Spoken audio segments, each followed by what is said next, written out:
अस्सलाम वालेकुम, मैं हूं फ़याज़ महमूद और आप देख रहे हैं फ़याज़ महमूद यूट्यूब चैनल। नाज़रीन, आज हम सानिया कारसाज़ पर बात करेंगे, जिसमें एक ख़ातून ने जिसका नाम नताशा है, उसने एक बाप और बेटी को कुचल दिया। ये हादसा ही रहता तो शायद मैं इसको हादसा समझता और हादसे पे हम बात ना करते, लेकिन क्योंकि गलती इंसान से एक बार होती है और जब दूसरी बार आप करते हैं तो फिर आप वो जानबूझकर कर रहे होते हैं। क्योंकि इस केस में एक सीसीटीवी फुटेज सामने आई जिसमें ये खातून अपनी गाड़ी में बैठी हुई है और उसके बाद ये इतनी ज़ोर से वो वहाँ से गुज़रती है स्पीड से कि एक गाड़ी को टक्कर मारती है और एक मोटरसाइकिल वाला सवार जो है वो बच जाता है। अब होना तो ये चाहिए था कि ये अपनी गलती को यहाँ पर सुधार देती, लेकिन ये वहाँ से क्योंकि निकल रही थी और इसने सोचा कि मैं यहाँ से बच निकलूँगी और उसके बाद इस तरह रोती हुई आगे बढ़ जाऊँगी, लेकिन आगे इसने जाके एक बाप और बेटी को कुचल दिया और वो इस दुनिया से रुखसत हो गए। पिछला हादसा हम उसको हादसा कह सकते थे, लेकिन क्योंकि फिर आप आगे आ रहे हैं और फिर आके अगली एक बाइक को आप रोंद के कुचल कर वहाँ से भाग रहे हैं, तो फिर आप ये सोच लीजिए कि वो गलती नहीं रही, बल्कि ये आप या तो आपको ड्राइविंग नहीं आती, अगर ड्राइविंग नहीं आती तो आप कसूरवार हैं, और अगर आपकी कोई ज़हनी हालत दुरुस्त नहीं, जो कि बिल्कुल ठीक साबित हो चुकी है, आप 7 कंपनियों की मालिक हैं, बल्कि मैं तफसीलात देख रहा था कि इनकी कुछ जिनको से मतलब कहा जा रहा था कि ये ज़हनी मरीज़ा हैं, उनसे मतलब इंकशाफ ये हुआ है कि वो तकरीबन 7 मुख्तलिफ़ कंपनियों की जो 9 कंपनियों की सरबराह हैं, उसमें जो बताया जाता है कि उनकी जो Danish Iqbal metro capital limited है, SNDN लिमिटेड नामी कंपनियों की वो चीफ़ एग्जीक्यूटिव ऑफिसर हैं। अब ये ज़हनी मरीज़ा तो नहीं है, क्योंकि काम कर रही हैं, ज़ाहिर है इनकी जो कंपनियां हैं वो बड़ा अच्छा अर्न कर रही हैं, ये इनका हक़ है, लेकिन इट मीन्स कि ये कोई ज़हनी मरीज़ा नहीं है उसके, और इसलिए भी इन्होंने इनको कोई इस मामले पे माफ़ी नहीं है। उसके अलावा दूसरा रह गया मामला, तो या तो फिर कोई ऐसा लिक्विड या कोई, मैं तो ये तो नहीं कहूँगा क्योंकि ख़ातून का मामला है और मैं ये कहूँ कि वो नशे की हालत में थी या नहीं थी, लेकिन हम एक कयास कर रहे हैं कि इस हालत में भी हो सकता था, तो फिर क्यों आपने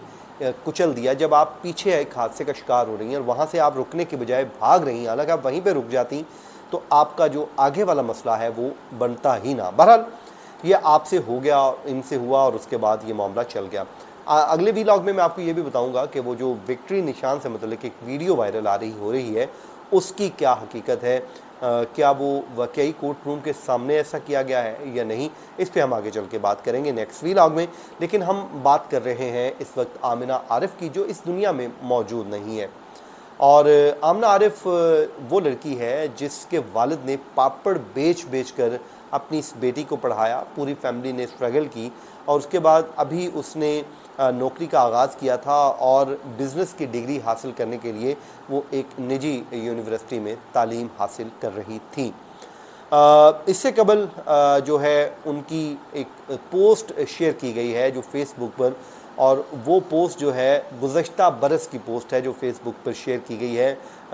कमल फुल जो है नामी ये अकाउंट है जिस पे ये शेयर हुई है, और उस फेसबुक की जो एडमिन है कमल अहमद, उन्होंने आमिना आरिफ की गुज़श्ता बरस की गई पोस्ट का स्क्रीनशॉट लगाया है और जिसमें उन्होंने कहा है कि मैं ज़िंदगी से जो भरपूर नौजवान उन्होंने लड़की ने अपनी वालदा की खिदमात को सराहा था। ये जो लड़की थी आमिना, उन्होंने बार बार अपनी वालदा है उनकी खिदमात को सराह रही थी और उन्हें खैराज तहसीन पेश कर रही थी और अपनी तमाम तर कामयाबियाँ अपनी माँ के नाम कर रही थी। अब उनकी एक और दोस्त की जानिब से एक स्क्रीनशॉट शेयर किया गया है जो यानी कि उनकी डेथ हुई है उसके पहले जो था यस्टरडे 2:07 पर रात, यानी कि AM लिखा आ रहा है, तो आमिना आरिफ के नाम से उनका जो है वो नाम सेव है। उस पर उन्होंने अपने ख़यालात का जो इजहार किया है वो मैं आपके सामने रख देता हूँ। वो इस बात से बेखबर कि जो उनके मज़कूरा जो वो ख़यालात हैं उसके आखिरी अल्फाज साबित होंगे। उससे वालदैन से दरख्वास्त की उन्होंने कि अपनी बेटियों को ये ना कहें कि जब अपने ससुराल जाऊंगी तो पता चलेगा। मतलब हम अक्सर कह देते हैं ना अपनी बेटियों को कि खाला खाला कुछ नहीं होता, वरना उन जो ससुराल जाएंगी तेन लग पता जाएगा। ये एक हमारा सोसाइटी का एक अहम है, ये हम कहते हैं, ये बिल्कुल उसने बात ठीक कही है। तो उन्होंने कहा कि बल्कि आप ये कहें कि ससुराल भी ऐसा ही मिलेगा जो तमाम नाज नखरे उठाएगा ताकि लड़कियां शादी से ना घबराएं।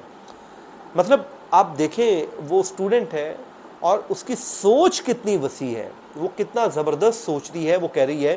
कि आप अपनी बेटियों के नाज नखरे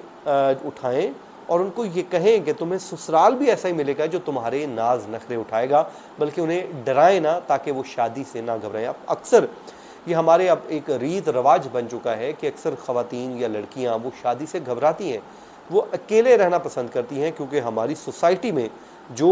कुछ अरसे से वाक़यात रूनुमा हैं, इन वाक़यात को लेके ये सब कुछ हुआ है। 19 अगस्त को ये वाक़या रूनुमा हुआ था, जिसके बाद वो अपने 60 साला वालिद इमरान आरिफ और उनकी जो बेटी है आमना, दोनों इस दुनिया से रुखसत हो गए थे। नाज़रीन, अब कहते हैं वो जाने वाली चली गई, वो अपने अल्फाज पीछे ज़रूर छोड़ गई है, अपनी एक सोच पीछे ज़रूर छोड़ गई है। अब इस केस का क्या होगा अंजाम, वो तो आने वाले वक्तों में पता लगेगा, लेकिन ज़ाहिर है इस केस पे कुछ होगा नहीं। उसकी वजह ये है अल्टीमेटली ये कार हादसा ही गिना जाएगा, और क्योंकि इसमें आगे से बड़े स्ट्रॉन्ग लोग भी शामिल हैं, पैसा पाकिस्तान में चलता है, इसमें कोई दूसरी राय नहीं है। मैं ये नहीं कहता कि अभी उन्होंने पैसा लगा दिया है या नहीं लगाया, लेकिन जिसके पास पैसा होता है वो पैसा बोलता है। आप हम अपनी मिसाल ले लीजिए कि हमारे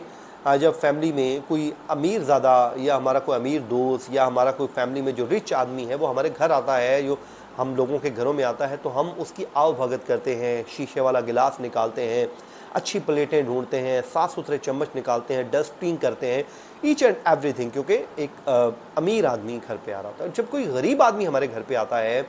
जो हमारे लोगों के यहाँ, एक मैंने तो ये बहुत ऑब्ज़र्व किया है अक्सर हमारी सोसाइटी में,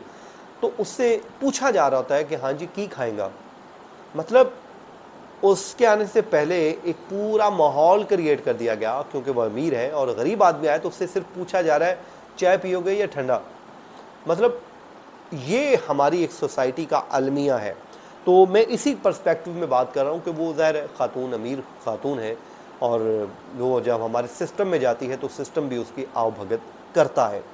ये एक नाउन फैक्ट है, ये बेटर रियलिटी है। ये इस माने को या ना माने, जब अमीर आदमी सिस्टम में जाता है तो उसकी सिस्टम जो है वो आव भगत करता है। जब कोई गरीब आदमी जाता है तो सिस्टम उससे पूछता है कि तुम्हें कुछ चाहिए या नहीं चाहिए, बल्कि आमतौर पर उससे जो कुछ होता है वो भी ले लिया जाता है। तो ये था जी हमारा आज का व्लॉग, इस दुआ के साथ कि अल्लाह ताला इस ख़ानदान को सब्र जमील अता फ़रमाए और हमें सबको हादसा से महफूज रखे। मुझे दीजिए इजाज़त, अपनी दुआओं में याद रखिए। अल्लाह निगहबान।